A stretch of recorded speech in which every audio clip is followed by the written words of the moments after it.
You are listening to Lone Star Community Radio on 104.5 KCZW LP Conroe and 106.1 KZCC LP Conroe and worldwide on irlonestar.com.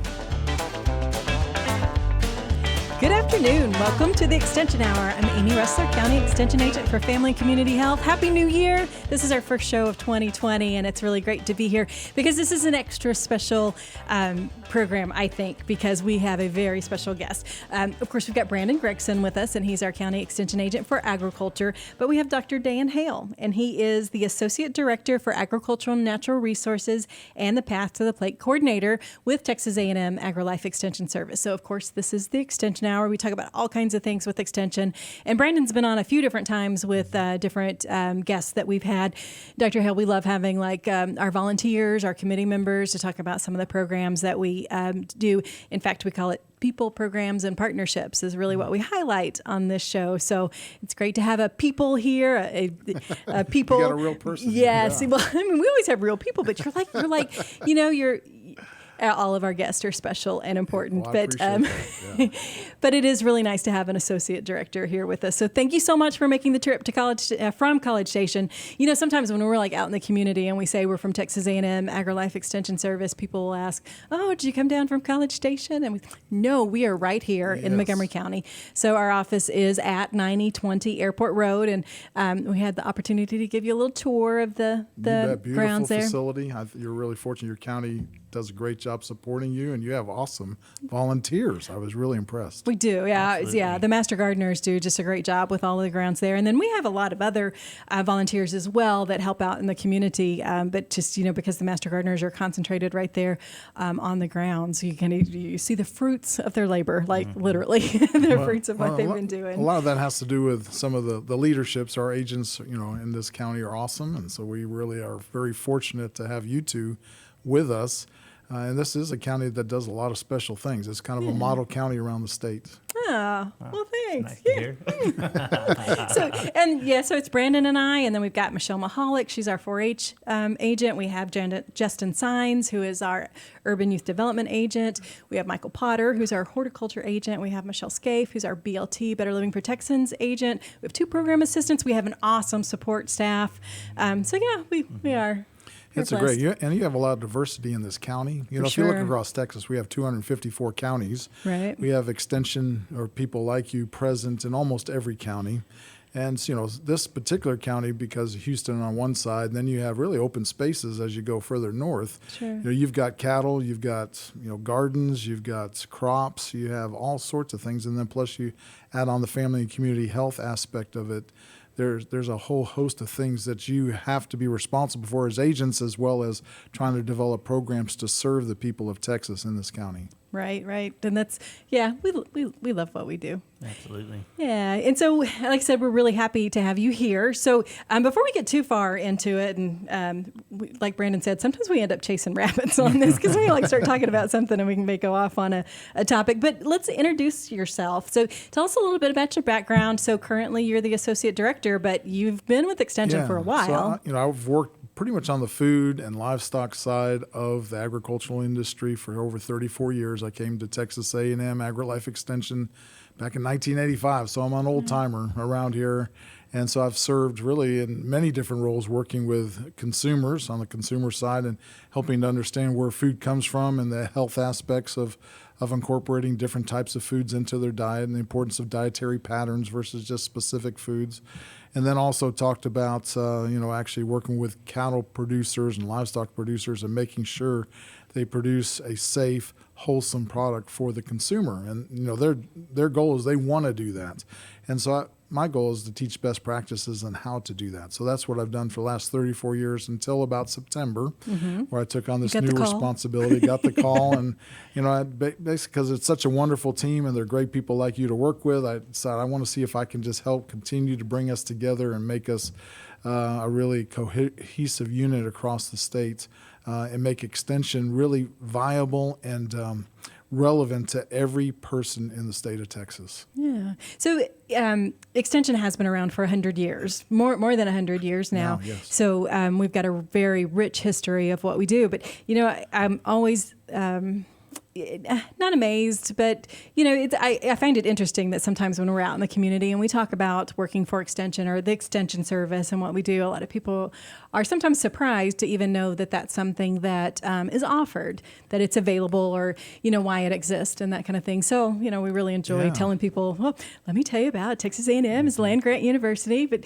and explaining the whole system. Yeah, people 100 years ago had some great vision in trying to extend what we learn, in that case at Texas A&M University. That's part of the land grant system where you have teaching, research, and extension put together, and extend what we learn throughout the land grant system to the people of the state of Texas to help improve their lives, the quality of life, and also their prosperity, and also make them have a healthier, longer life. That's our goal. Right. So our tagline, we say, is helping Texans better their lives. And so that's really what it's all about. And so one of the ways that we do that is through our Path to the Plate initiative that we have, which is also part of your title. So I mentioned Associate Director for Agri and Natural Resources and Path to the Plate Coordinator, which was you kind of started doing that a little bit before you became the Associate Director position. Almost 2 years now on that. So I've been doing that really all my career, trying to help consumers understand where their food comes from, the health aspects of that food product, of those food products. And then, really what I saw is all this information that people were potentially receiving when they Googled things, for example, on the internet. And there's a lot of misinformation out there. So who would have thought? And I know you all deal with that on a daily basis. Right. That's why your office is so valuable, and people ought to realize the kind of the treasure that they have in being able to call you to ask you questions, and then also just email and all sorts of other ways that they can get in contact with you.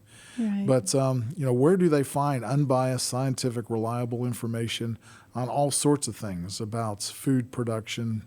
And so that's where Path to the Plate came about. We wanted to help try to extend that information and help people better understand all the way from the dirt to the plates in some cases, or from the shirt, from the cotton to the shirt. And we even do outside of the food aspect, just really understand where their food comes from. Many consumers, it appears, has a real disconnect with agriculture, where at one time, everybody had probably a grandfather or an uncle or somebody that was on a farm. Now they say it's less than 2-3% actually have a connection with production agriculture. Right. And they want to know. People, if you look at surveys, they want to know more about how food is raised and prepared. They want to have a better idea of and whether they should feel good or not about the food that they're eating. Sure. And, one of the things that I like to say when we talk about people's relationship to agriculture, and maybe not a direct relationship to production agriculture like you mentioned, that maybe we're getting a little bit away from that. But I always like to remind people, if you eat and you wear clothes, you're involved in agriculture. It's definitely a part of your life. And I think interesting what you mentioned too, you've been doing this pretty much your whole career. It's just the last couple of years we've kind of put a label on it and called it Path to the Plate, just to really put an emphasis on the initiative that we have to make sure that consumers understand that connection between agriculture and health. So you might do a dinner tonight program. Sure. And I know that's really a popular thing that many counties do, or cooking schools, or even master gardeners. You could actually incorporate into that some health aspects of the food that you're eating tonight and that we're preparing. These are the aspects from vitamin A and protein and the different things it provides to your diet. And then at the same time, have somebody come and talk about, how did I grow this?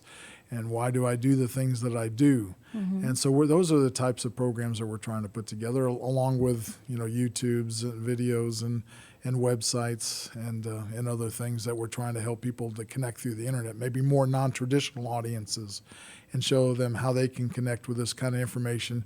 Hopefully, I feel like Texas A&M, we strive to be unbiased and very reliable and very kind of truth gathering when we try to put materials together. And so at least our data would show that we are very trusted around the state as far as a source. And so anything that has .tamu.edu, I think they can feel fairly comfortable that that we are a trusted source. Sure. Yeah, because there's, like you mentioned, a lot of misinformation on the internet, and there's a lot of people just out to make a quick buck, and sometimes they do that by scaring people with inaccurate information. So what I want to do is talk about that a little bit more, because we've got you here for the full hour today with the Extension Hour, and we're going to talk a little bit more about some of those hot topics that come up with Path to the Plate. And of course, Brandon is a Path to the Plate champion, as am I. So we'll talk a little bit more about that, but we're going to take a break, and we'll be back in just a few minutes to talk a little bit more about our people, our programs, and our partnerships right here on the Extension Hour.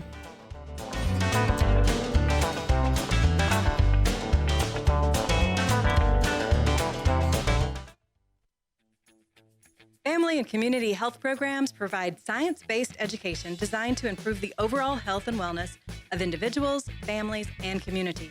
Developed by experts and delivered locally. Topics include child and adult health, nutrition, child care, financial management, passenger and community safety, and building strong families, all encouraging lifelong health and well-being for every person, every family, and every community. We are Texas A&M Agrilife Extension, helping Texans make their lives better.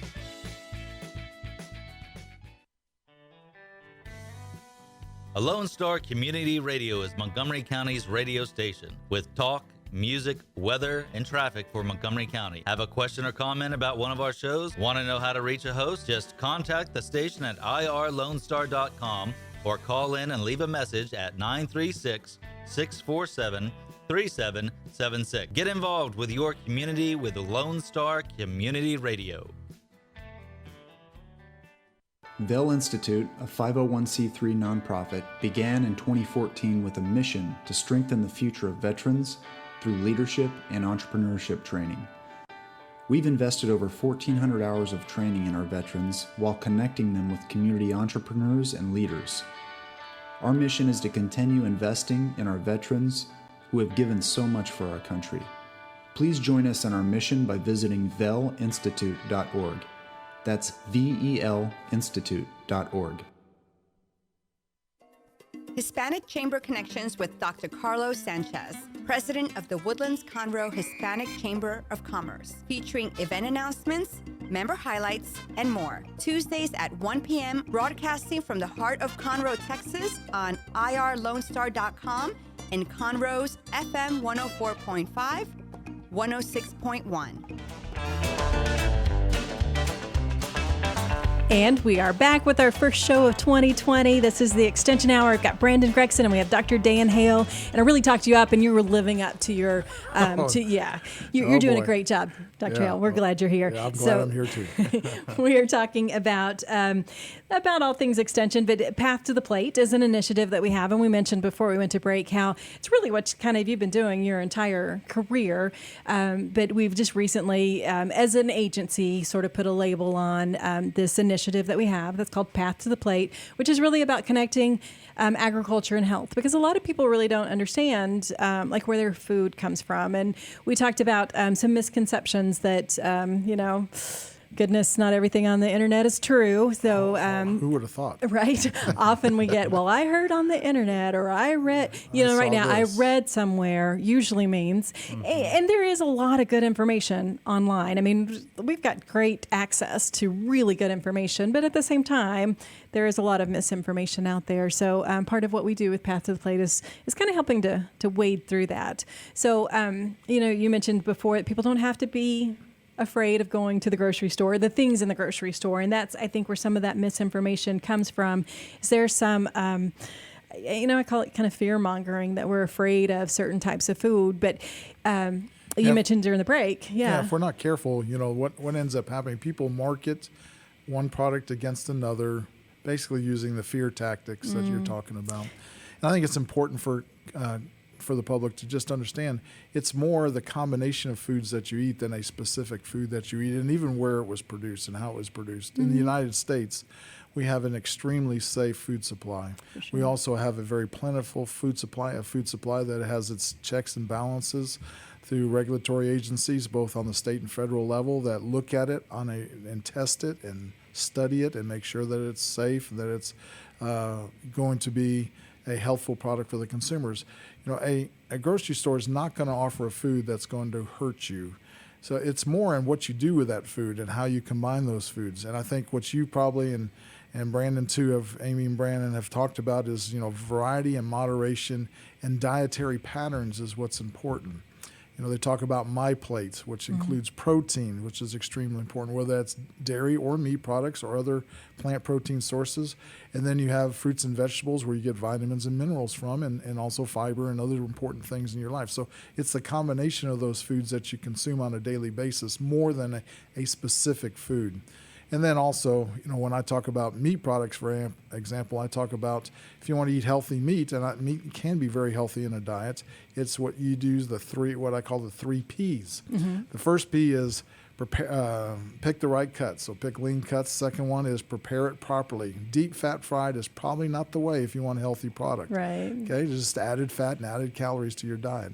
And then eating in the right proportions. So you put, pick the right cuts, prepare it properly, and eat in the right proportions. When you put those 3 things together, it really is a healthy food item that provides a whole host of nutrients and protein, iron, zinc, vitamin B complex, which you wouldn't get from any other food in some cases. So with that in mind, that is just one element. So you don't just eat meat. Of course, you're going to eat fruits and vegetables will provide other vitamins and minerals that you won't get from meat products. So it's a combination or other protein foods. It's that combination of foods that's really important as you look at it and how you prepare it and then how you consume it is really important in that whole paradigm. Sure. And I like to remind people when I'm doing nutrition classes, life is all about choices. And there's a lot of choices that we can make. And, sometimes we think that good nutrition or eating healthy has to be really complicated and you have to follow these really strict rules. But I think that you boiled it down really nicely. It's just a matter of moderation and choices and making those better choices more often. Usually, if you have protein source and fruit and vegetables, you combine that. And you need a variety of protein. Meat is definitely what we call a complete protein that has all the amino acids in the right balance. So it is an easy food to consume and get all the amino acids that you need that your body will not produce every single day. If you want to go a plant-based, then you're going to have to combine several different plant sources to get that same complete protein. You just have to know that. It's a lot of times when you exclude food, you think, I just have to exclude that, and then I'll just eat more. Generally, you end up eating more French fries or carbs or whatever that are empty calories, and so it really doesn't help you on that side. I'd be interested to hear just from Brandon as to what are some of the things that you hear about food production, though. That's probably another big hot topic in this county, isn't it? Right, yeah. And that's something that I was just thinking about. And going through the Path to the Plate trainings that we went to, one of the common themes that I saw, whether we were in Weslaco or we were over in the Panhandle or Central Texas, the protocols that our foods go through, whether it's fruits and vegetables or protein sources like our meats and dairies, the protocols that those things go through is amazing. One example was when we were in the warehouse, and it was citrus, and they were talking about oranges and grapefruits. To hear them say that when they're picking those grapefruits, if one hits the ground, they can't use it. That's right. They can't touch the ground. I mean, that's how far they take it in terms of our food safety, And then when you go on the meat side of things and going to see it processed and harvested and whatnot, the care that they take from live and on the hoof all the way through the packaging process, the care of the animal itself is just amazing, And there's a lot of things that you hear that come in the office, misnomers about how things are handled, health concerns as such, ethics in terms of animal care that you really can debunk when you go in and you actually see what the real protocols are in food production. Yeah, I think it starts with, as I said, I've been involved with this for 34 years. So in 34 years, I've visited with a lot of agricultural producers. And by far, their heart is to be a steward of whether it's animals or the land, water, even the human resources that are involved in the operation of producing that. It really is a stewardship model. That's the heart of almost everyone that I come across. And in addition to that, they're not just wanting to do short-term gains. That's kind of what makes a farmer. If you look at most farmers in Texas, you're looking at 2, 3, 4, sometimes 5 and 6 generation farmers. Their goal is not only to produce food today, but to have something that they can leave as a legacy for the next generation in their family. And when you put that mindset together and then from that build onto it, all the checks and balances from the safeguards that are put in place to provide a safe food, I think most of the public would be just amazed at, regardless of how it's produced, just what's involved in order to produce a very safe and effective and healthy product for a customer. I say effective because they're going to use things to produce that product in as efficient a way as possible. They want to use as little water as they can. If they have to use fertilizer, that costs a lot of money. They're only going to use what they need. And then also they're going to follow the FDA Food and Drug regulations and the EPA regulations as to how that is used, where it is used, and then how long a period you have to wait before you can harvest that crop. And generally that's all done even before the fruits of that plant is grown, when they put if they used a herbicide to kill weeds, or if they used a fertilizer to help it grow more quickly. Those are the things that they would actually then test on the other side of it to make sure that that there are not the residues and things like that's left over. But that's all done very early in the production scheme. And so by far, we do have the safest food supply in the world. And one of the things that we talked about earlier was the amount of growth that we have, here in Montgomery County, but throughout Texas, the population is growing. Throughout the world, population is growing extremely fast, and that's a lot of people to feed. So people are taking land, so that means that there's less farmland available. So sustainability is another really big important issue too. Like how are we going to continue to grow the amount of food that we need to feed the number of people that will need to be fed now and in the future? Yeah. So utilizing technology. You may have some projections on this county, but I know Texas, they're talking about 45 million people by the year 2050. Right now we have about 27 million people. Just imagine another 23 million people coming into the states up to that. And so I would bet that this particular county is going to be a county that is going to have a phenomenal growth over the next 20 years.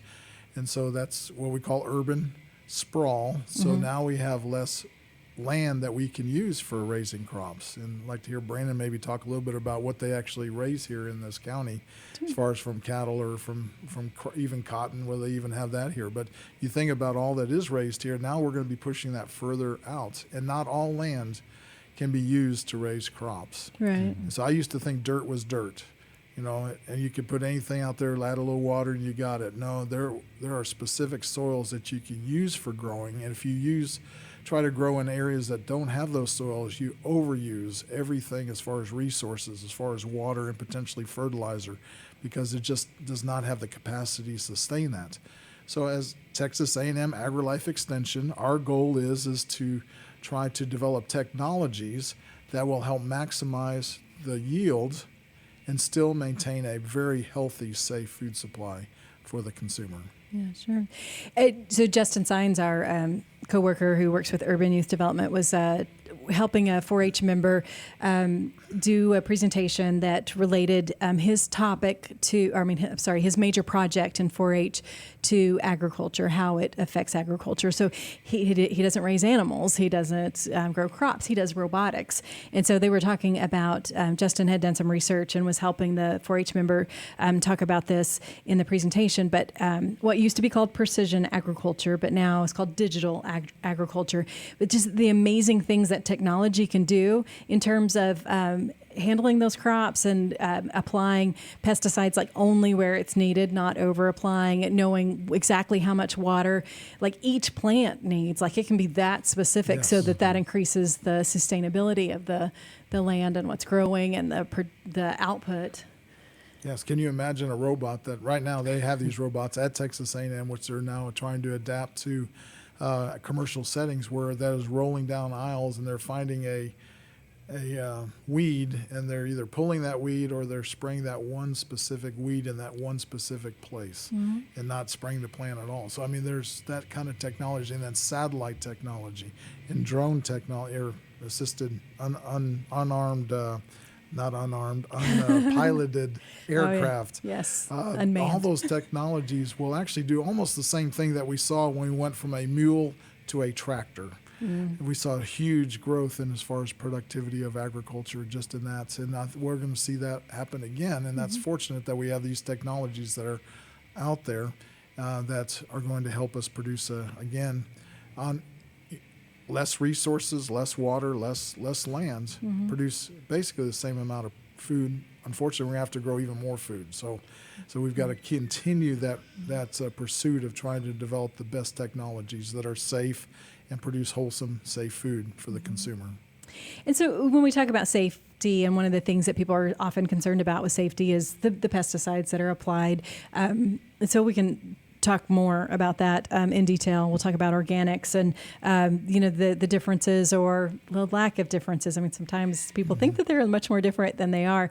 But what we were just talking about with that digital agriculture, that precision agriculture, it's only being applied where it absolutely has to be applied. And so that makes it the application of pesticide to a plant even less. So, for those people who are concerned about that, can be comforting as well. Yes. Well, when you think about herbicide and pesticide use, a producer does not want to use those things. I mean, that goes against your bottom line if you're thinking about profitability, whether it's labor or it's, just out of pocket money.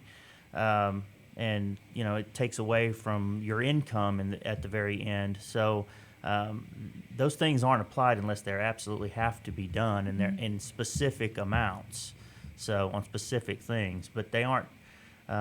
They're not done just because they can be done. So it's very important for people to realize that those things that are done, they are necessary, and they're done in just precise amounts to keep them healthy and stick by standard, because that goes back to our U.S. protocol in terms of our standards for our food quality, as compared to other countries that might not be as strict. Our U.S. food supply has very strong standards, very strict standards for herbicide and pesticide use that you must adhere to as a producer. So. Yeah, and of course, you can't even use it unless it's been approved by both the Environmental Protection Agency and the Food and Drug Administration, and in some cases, USDA Food Safety and Inspection Service. We have 3 agencies that oversee the use of whether it's animal health products or the pesticides, insecticides. Brandon, that's a good point. So you think about, it's the actual cost of the insecticide or pesticide is really pretty expensive, but then you have to add to it all the fuel costs of these big tractors going over this land, applying it, and then also plus the person that's driving that vehicle. So it is a huge expense when you have to actually utilize it. So, and if you overdo it, unlike what most people think, you don't make it grow better. You actually make it grow worse, and sometimes you kill the plant. So you have to do it at the precise amount that FDA, EPA have said. And you want to do that because that's the right thing to do, and because it actually is the best thing to do from a production standpoint. And in animal agriculture, the same rules apply. You don't do it because you just can do it. You do it when you have to do it, and you do it in the right specific amounts. And we'll just throw it out there when we're talking about injecting an animal with something, whether it's an antibiotic or something for health and wellness of that animal. You do it because you have to, not because you want to. And there's a cost associated with that a producer would rather not incur. And as a cattle producer myself, I don't find it fun or entertaining in any way to go out and have to give shots to my livestock. Sure. I like to keep them healthy and happy without the use of any type of drug. So, but sometimes it's absolutely necessary. And if it is, there are protocols to follow, and there are also withdrawal times for those things to be out of an animal system if they are going into the food chain for the consumers. Yeah. So we've touched on a couple of topics that I think are sources of fear for consumers, the pesticides and the injections and that kind of thing. So what I want to do is talk about that more in depth and provide a little bit more information to hopefully ease some of those fears that people will have. So hopefully you'll stay tuned. Come back in just a minute. We'll talk some more about Path to the Plate and keeping our food supply safe and nutritious and making choices on the food that we eat. We're talking with Dr. Dan Hale, and we've got Brandon Gregson with us, and this is Extension Hour. We'll be back in just a couple of minutes.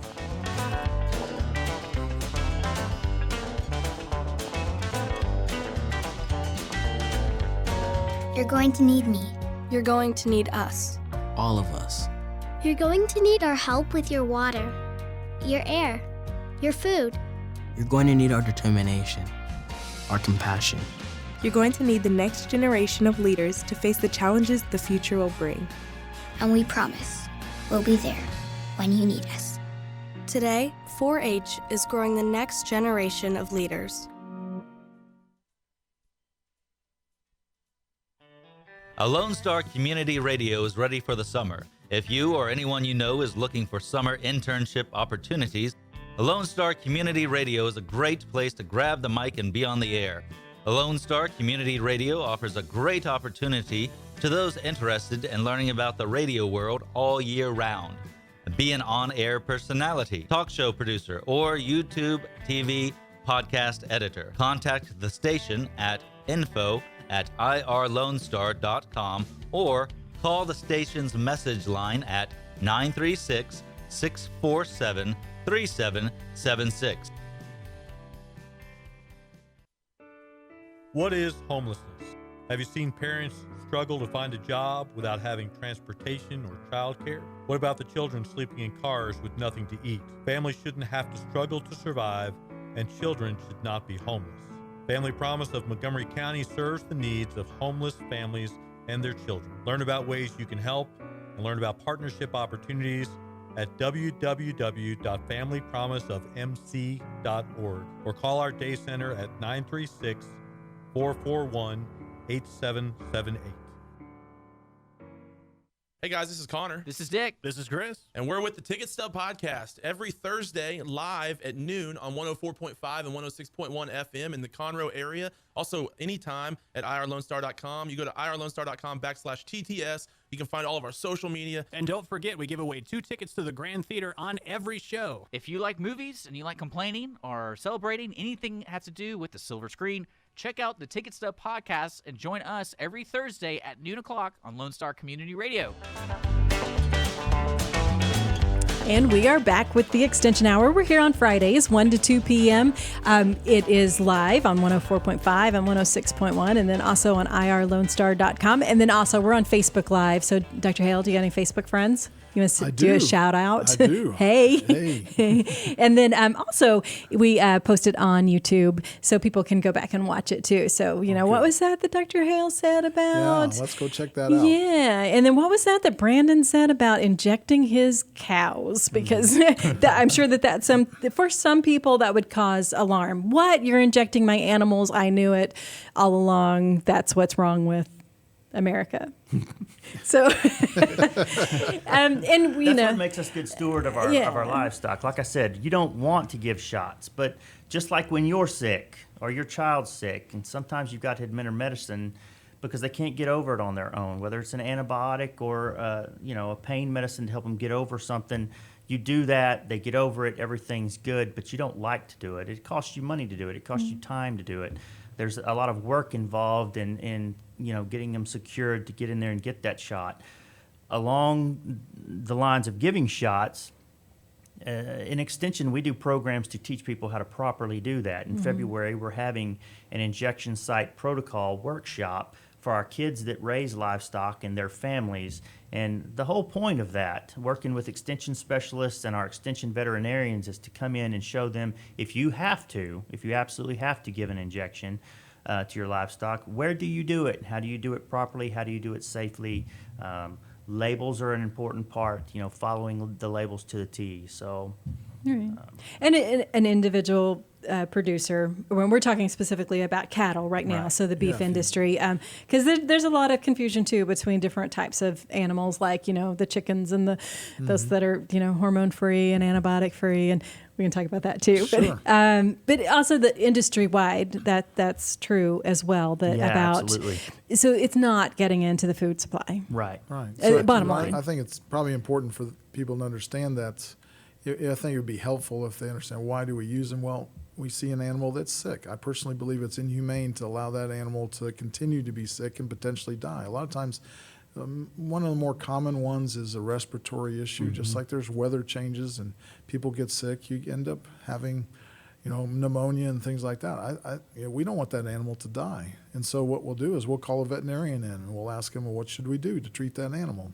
So this is a doctor of veterinary medicine that's, maybe at Texas A&M that's studied for 10 years and now they're practicing, and they just like a prescription. We don't call it a prescription, but it's called a script, and they just write a script, and we are able, or they'll sell us the antibiotic, the veterinarian will, and we'll use that at the prescribed rate, the prescribed dose, and also know that that animal cannot go to market until that antibiotic has been totally eliminated from the animal system in the first place.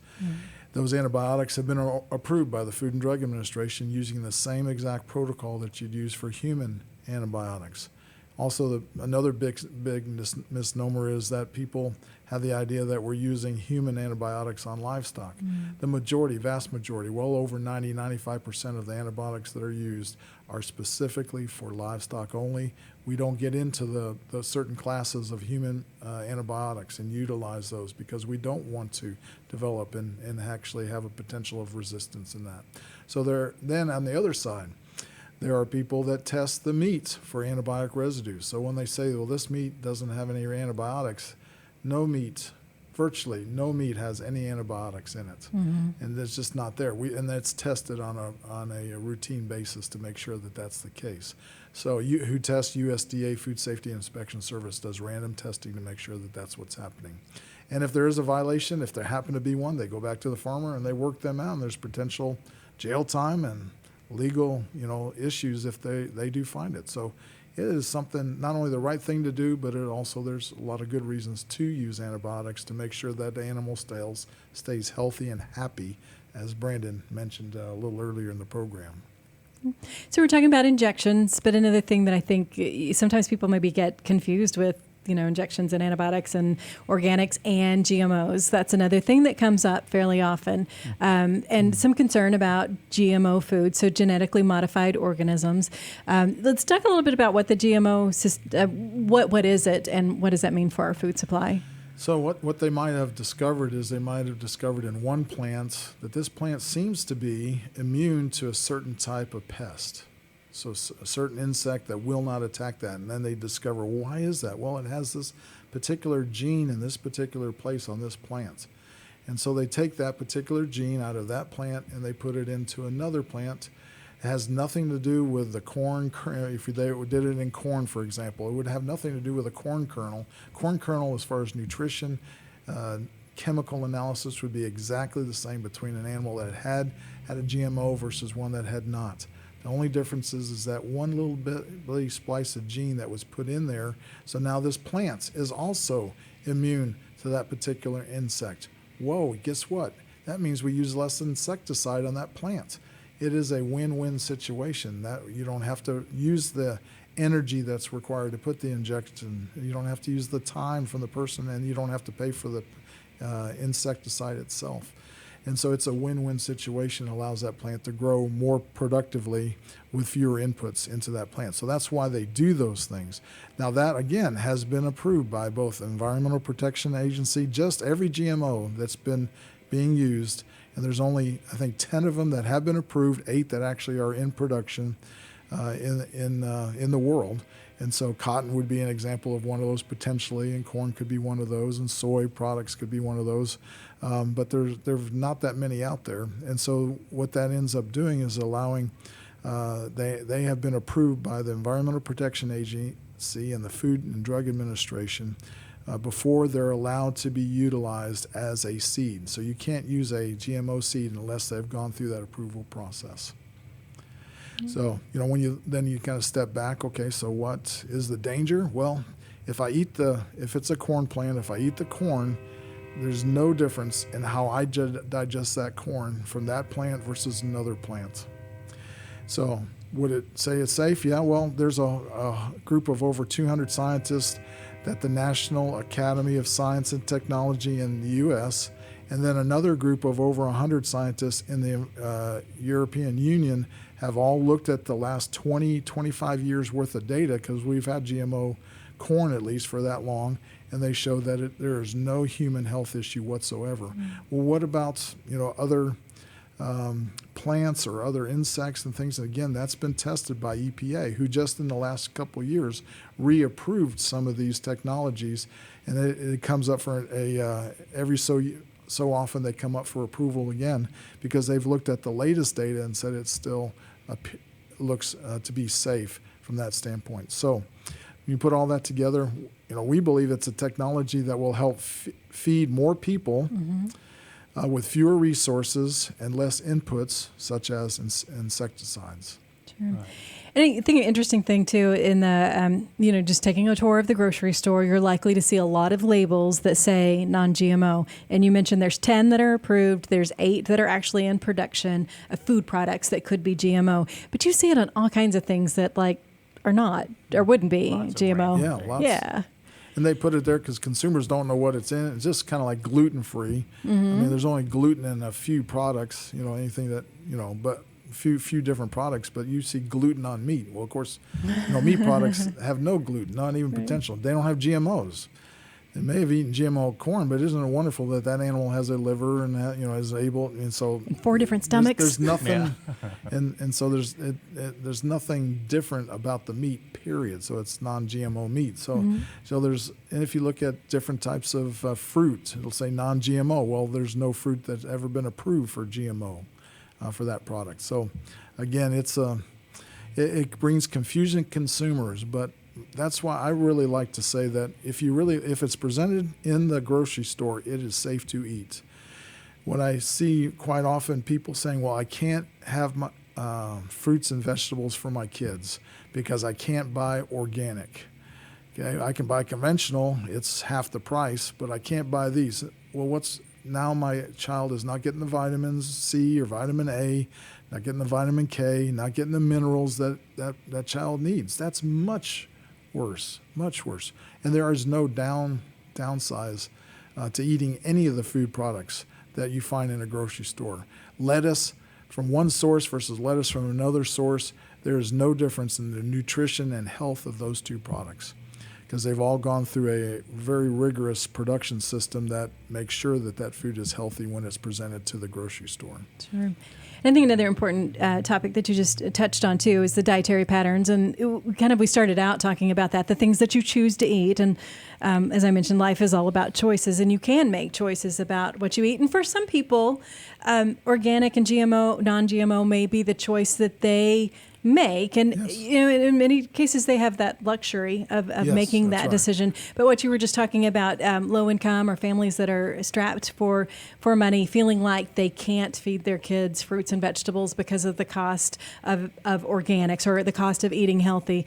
But we've done comparisons. A bag of chips compared to the cost of an apple is actually, the apple's probably less expensive. And so in some cases, eating healthy is just as inexpensive, if not less expensive than eating something else. So, And I think if they really looked at the production systems, they'll see they're not that much different. There are pesticides, right, Brandon? There are pesticides that are approved for organic use as well as non-organic. So whether it's a synthetic pyrethrin or if it's something that you get from marigold, that actually is the exact same compound that you grind up and you extract and then you put that on the plants, that's organic. But if you use that actually made through a synthetic process, then it's not organic, even though you're using the same exact compound on that. So I don't know if you can think of some other examples of that. What I tell people a lot is there's really, a lot of times it's family that we're talking about this with. There's really no difference in the production, the value that went into the production of that crop, or the nutritional value. When you look across the board, it really kind of boils down to what it took for that producer to achieve this label versus this label. And a lot of times it's very complicated to achieve an organic label, but it doesn't mean that this is a more nutritious product than this one down here that's not labeled as an organic. They're really the same product. Right. So there's a halo effect that goes around the word organic, and people have learned that and marketed that way. There's a research study that gave bananas to a group of actually college students, and they said, this is organic, this is not, and they asked them how it tasted, and they asked them which one they thought was healthier, and guess what? They actually secretly were the same banana, but the one that had organic was, by far the best tasting, best everything. So it's a halo effect that happens, and it's a marketing deal. But I have to say that if you want to buy organic, then that's great. That's your right. You feel better about it. It really is very much a feel-good thing. And so if that's the case, and you can afford that. But I hope that consumers will understand that they can feel good about the other more commercial production of the fruits and vegetables, and serving that to their family, and that their family will be healthy and have a good dietary pattern that they can now, stay healthy and have a good immune system and grow normally and have good cognitive abilities when they're in school and all of that. Right. So there's enough stuff to worry about and stress about without having to worry about everything that you're eating. Yes. Yeah. Okay, so we're going to take another break. We're going to come back. A few last thoughts, things that we want to leave people with when we talk about terms of path to the plate. We've got Dr. Dan Hale and we've got Brandon Gregson. I'm Amy Ressler, and this is the Extension Hour. We're here talking about all things Extension, our people, our programs, our partnerships, and we'll be back in just a few minutes.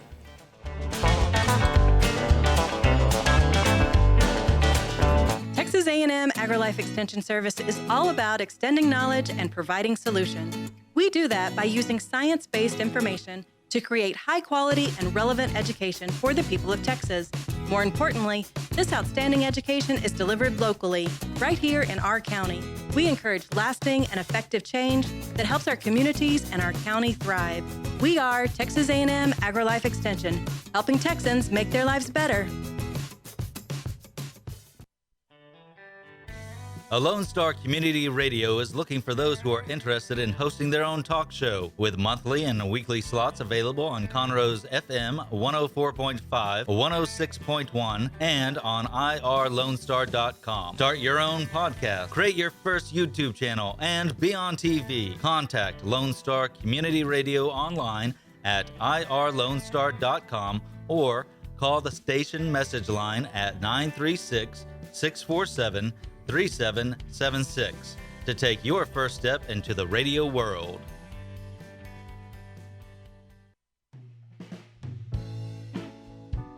Are you interested in learning more about preparing quick, healthy, and safe meals for your family? Would you like to spend time with others learning tips and tricks, along with practicing and tasting nutritious food? If so, the On the Road to Healthy Living Mobile Cooking School is for you.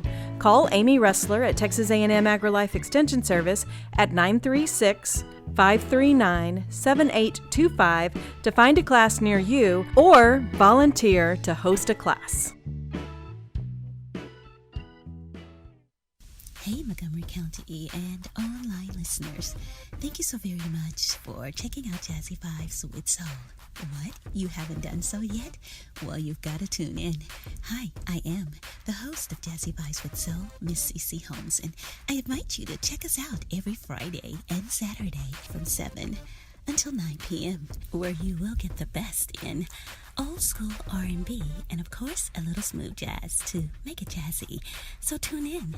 That's right, tune in every Friday and Saturday right here on Conroe's 104.5 and 106.1 FM or worldwide at irlonestar.com.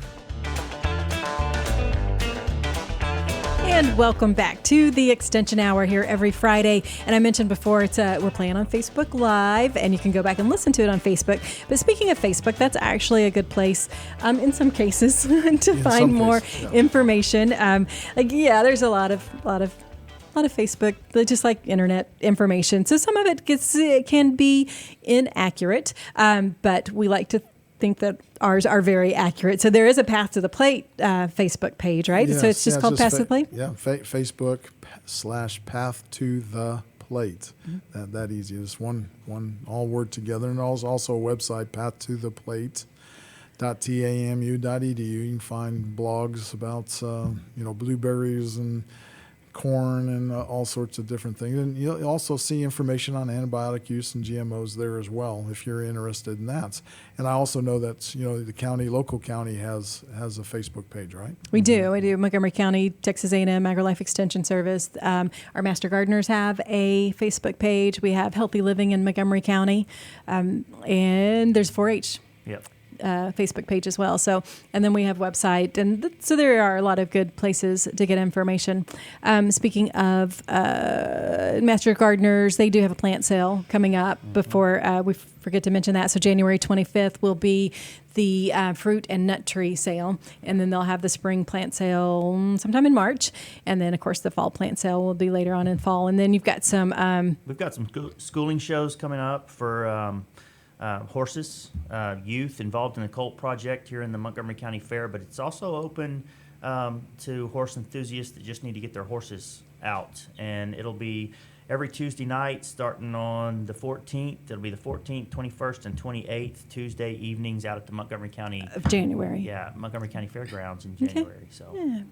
So, Dr. Hale, we just have a couple of minutes left. What's some final thoughts you'd like to share? It might be important for the public just to know, where do I find good information? So generally, if you're going to see something that's .com or even .org, you think, well, that's an organization. Well, that generally is an organization that has a specific marketing plan that they're trying to market their organization. So what is a reliable website, for example? Well, anything generally that is .edu, particularly if it's a land-grant college like Texas A&M, and Texas A&M Agrilife Extension is one of the branches of that land-grant college. So, .tamu.edu is a very reliable source. And then also, if it says .gov, as I look at it, we get a lot of our information from .gov, USDA, as well as FDA, as well as EPA.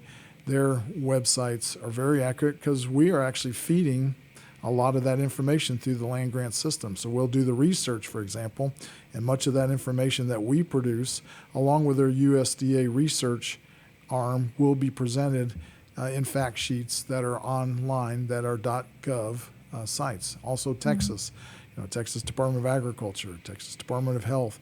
So those are all .gov. So if it's .gov or .edu, so that's GOV or EDU, then those sites are generally reliable sites that you can look for. And if you have any questions, of course, we should talk to our local county agents. Yes. And we have, here, two great Pat to the Plate champions, one of the few counties in the entire state that have two Pat to the Plate champions that have gone through a year-long training in looking at food and how it's raised and the health perspectives of those foods and how you go from the production of a food all the way to the plate. So they even know the processing side of that as well. And so you're lucky to have both Amy and Brandon here that can help you kind of weed through, look through the weeds versus what's really true out there. And I think that's a valuable asset that I hope the county really respects and understands. And we also mentioned every county is served by an extension service. So there are others like us throughout the state. And then also, throughout the nation, there's other extension services that that are great as well. Brandon, last thought? I'm good. We're about out of time. So any questions, people definitely can call us, 936-539-7825. We are in Conroe at 9020 Airport Road. We have a lot of people that just stop by to say hi and ask questions because sometimes you just want to see people in person. But and as you mentioned, online as well. See your gardens. Yes, because they're gorgeous. They said they had over 400 people that are involved in your Master Gardener program. I think people, and also there's Junior Master Gardeners. I think that's another good way for people to help connect Pat to the Plate because they do vegetables as well as fruits and nuts and things like that, as well as landscape and ornamentals. Yeah. So definitely there's more things we could talk about, but we are out of time for today. Dr. Hale, thank you so much for coming and being with us today. It's great to have you. Thanks again, Brandon, for coming out. We'll be back next week.